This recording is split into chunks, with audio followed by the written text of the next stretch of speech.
Hello there. Before we get started, allow me to ask you a couple of questions. If you could improve your relationships, would that be of interest to you? Now, what if that relationship was with yourself?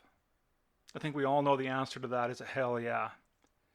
My name is Alan DeMonso, and I'm the founder of The Awakened Man, and this is the Evolving Man podcast. I'm so excited you've chosen to be here with me today. Specifically, I want to thank you for your time. Now, why would I do that? Well, wouldn't you agree that time is our most precious commodity? Yes, of course. And so if you're choosing to spend time listening to a podcast or take a course or go out to dinner with your spouse, etc., you name it, you're doing that because at some level you feel there's value in making that decision. Am I right? I think so. So listen, my pledge to you is to do my best each and every moment that we spend together so that we can add some value into your life. I think that's a fair trade, wouldn't you agree? But before I go any further, I do want to thank one more person, and that is my wife, Kim, for her unwavering belief and encouragement, because without her as my rock, none of this would be possible. Okay, so what's the big deal about this podcast, this Awakened Man thing, and why should you choose to continue tuning in?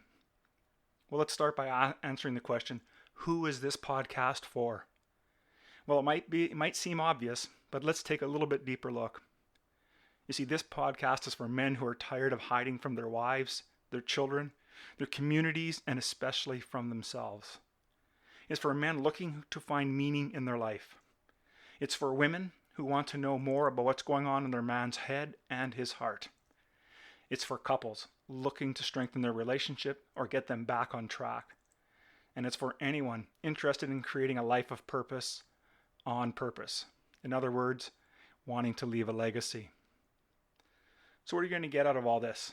Well, you should get a better understanding of why your life is the way it is. You should be able to integrate in some lasting change.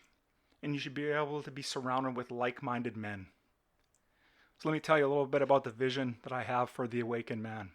To create a space for men to learn and grow. To bring forward the issues affecting men today. Issues in our personal life, in our professional life, and especially in our significant relationships. So before I get going any further, I do want to take some time here and go back and reflect on that first couple of questions, the ones about relationships. You see, those were two of dozens of questions I asked myself over 2 decades ago when my life was turned upside down. So if it's okay with you, allow me to share a little bit about my life story, just to give you a sense of who I am. You see, 25 years ago, my life was in crisis. Divorced from my first wife, bankrupt, arrested, jobless. There was nowhere for me to go. I attended numerous therapy sessions and lots of self-help classes. Unfortunately, most of them were filled with women. Not that there's anything wrong with that. It's just really hard as a man to share your story in a room full of women.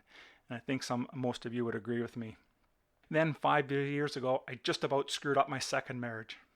Finally, tired of screwing things up, I knew things had to change, and I knew this isn't who I wanted it to be. I wanted a more fulfilling life. I wanted to really know who I was as a man, and I wanted to be respected by my wife.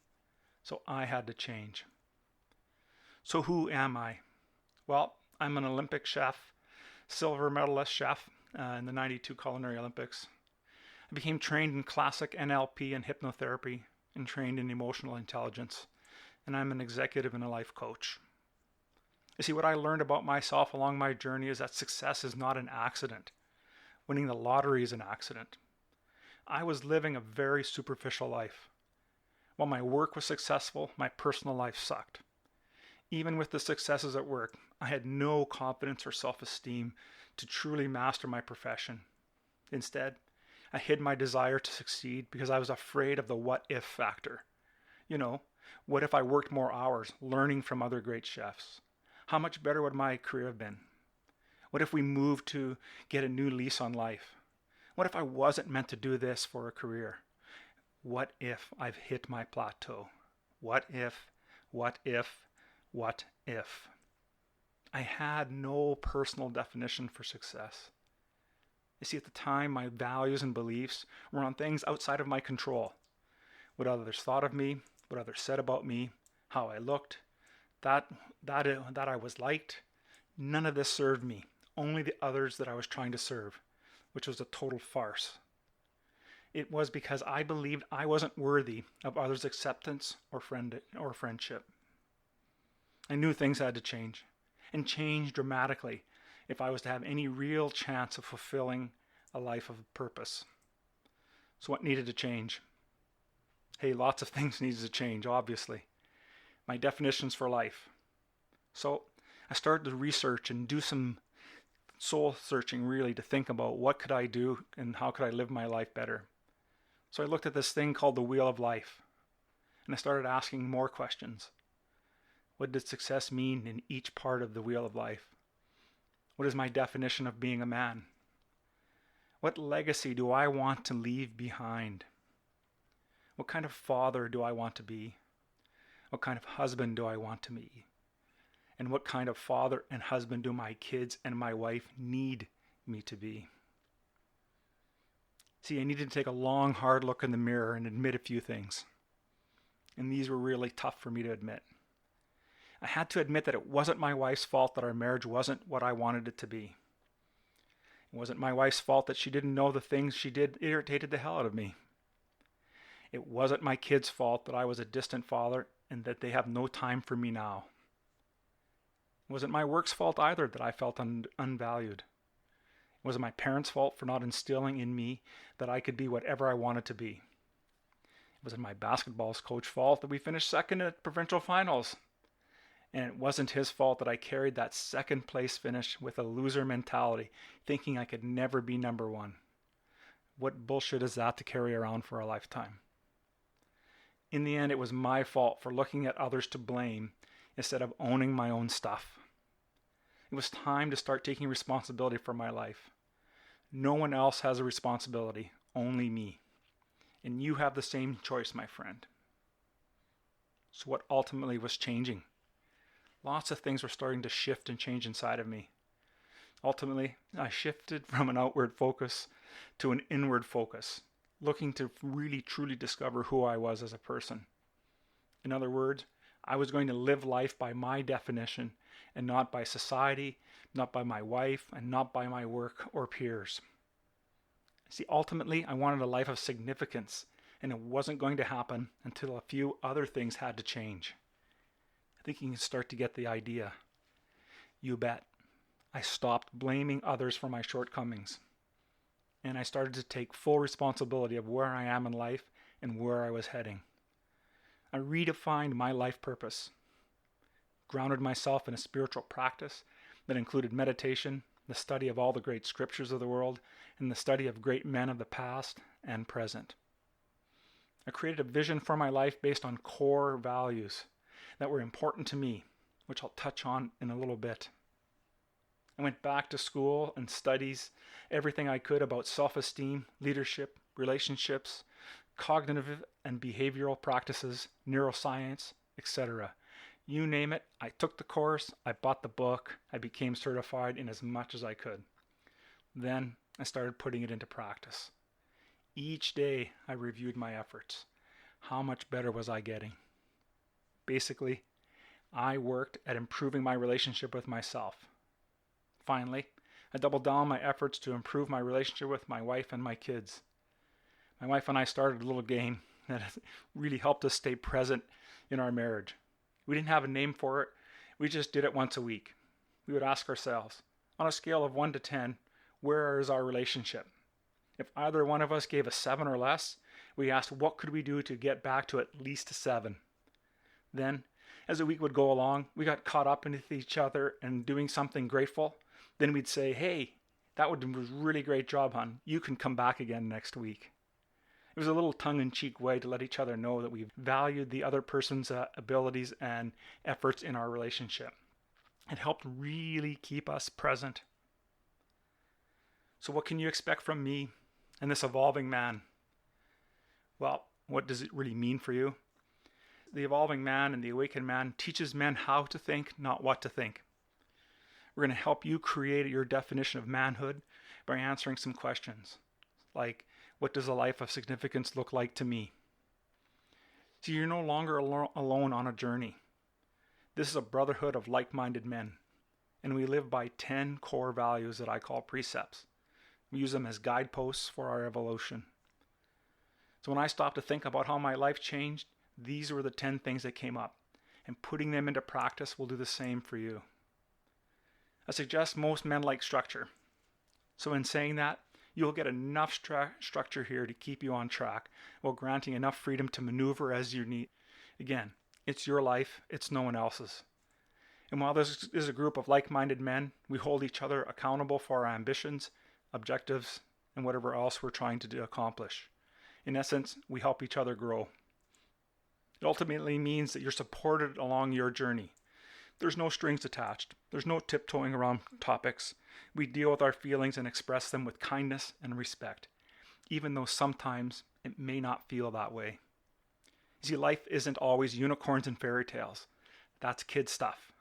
We are Santa Claus, and he has warts. Finally, you're going to learn how to stay present. Nothing is more of a dream killer than living in the past or the future. It's today that matters. Your actions today will determine your future. Staying present is the key, my friends. One other thing of note. I want you to know that I am not your guru. See, if this thing started to sound like I'm going to be your guru, then I need to stop you right there. While I've learned much over my life, what I have to offer are suggestions to improve your life. You do with it as you wish. If you follow along, what I promise is your life is going to improve for the better. How much better will really determine your level of commitment to your personal development and the support you give men in this movement. See, I'm on the same path as you. I have lots of work to do, and this is a group effort with me only as your guide. So what are some of the tools and strategies that you can expect through the Evolving Man podcast as well as the Awakened Man? Well, I'll go back to this wheel of life, or I call it the 6 pillars of life. It's one tool that's been hugely beneficial for me in my growth. You see, there were many different versions of this, and I just found that, these 6 pillars, the 6-pillar wheel was the most effective for me. We use them in focusing our energies. It's how we develop our life purpose. It's how we gain perspective of our life. So what are these pillars? The pillars are relationships, finance, career/business, mental health, spiritual health, and physical health. I use a tool called a personal assessment plan. See, as you start our programs, you'll use the Wheel of Life pillars in this personal assessment format. It'll help drive your learning and your outcomes. And while each man will have a different need for each of the pillars, these pillars will help keep us together and have the same type of conversations. So it's everyone's plan, but we all work off the same idea. Let's get down to these precept things I've been talking about earlier. As I mentioned earlier, we follow 10 precepts or core values. These are used to guide us in our daily lives. I think it was Lincoln who came up with this list of character traits that he deemed made up the man he wanted to be. And what he did with these character traits is that he would focus on one each week. And he would do this over and over again, focusing on making sure that he was doing everything that particular trait was about. So we use a similar model here, and I used 10 core values as I thought about what are the things that were important for me in my life and would be important for men. And so our core values, our precepts are brotherhood, authenticity, servant leadership, spirit, fearlessness, vulnerability, grit, strength, wisdom, and love.